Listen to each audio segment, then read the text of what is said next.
Hello friends, welcome to my channel. তো শীতের শুরুতে আজ একটা পিঠে রেসিপি নিয়ে হাজির হয়ে গেছি আপনাদের কাছে। তো স্কিপ না করে প্রথম থেকে শেষ পর্যন্ত দেখার অনুরোধ রইল। তো কড়াইতে জল দিয়ে দিয়েছিলাম 2 বাটি, সামান্য লবণ ও 1 চামচ তেল দিয়ে দিলাম। তো 2 বাটি জল, সেই পরিমাণ 2 বাটি চালের গুঁড়ো ভালোভাবে মিশিয়ে ঢাকা দিয়ে রাখলাম 5 মিনিট।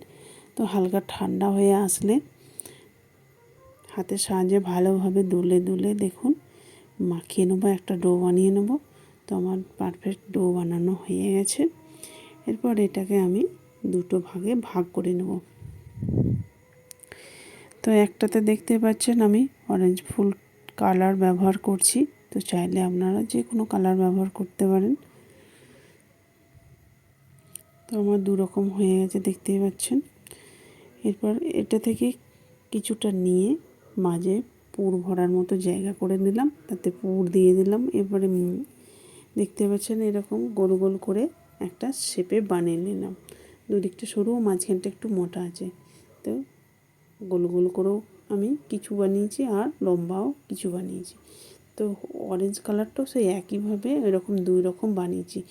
এরপর কিছুটা নিয়ে বেলে নিলাম। এরপর একটা ছোট্ট কাটারের সাহায্যে কেটে নিলাম। চাইলে আপনারা বোতলের মুখের সাহায্যেও এইভাবে ফুলের পাপড়িগুলো কেটে নিতে পারেন, দেখতে পাচ্ছেন।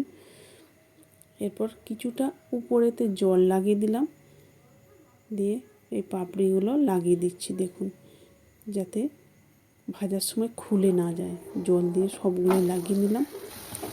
এরপর সাদা তেল বসিয়ে দিলাম কড়াইতে। তেল ভালো মতো গরম হলে 2 পিঠে উল্টে পাল্টে ভেজে নেব। তো যারা আমার ইউটিউব চ্যানেল থেকে দেখছেন, একটা সাবস্ক্রাইব করে পাশে থাকবেন। পাশে থাকা বেল বাটনটি অল করে রাখুন, তাহলে আমার নতুন নতুন রেসিপি ছাড়ার সাথে সাথে সবার আগে আপনার কাছে পৌঁছে যাবে।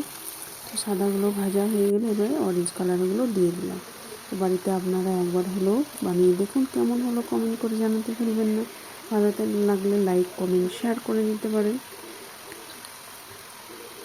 দেখতেই পাচ্ছেন দেখতে কতটা লোভনীয় হয়েছে।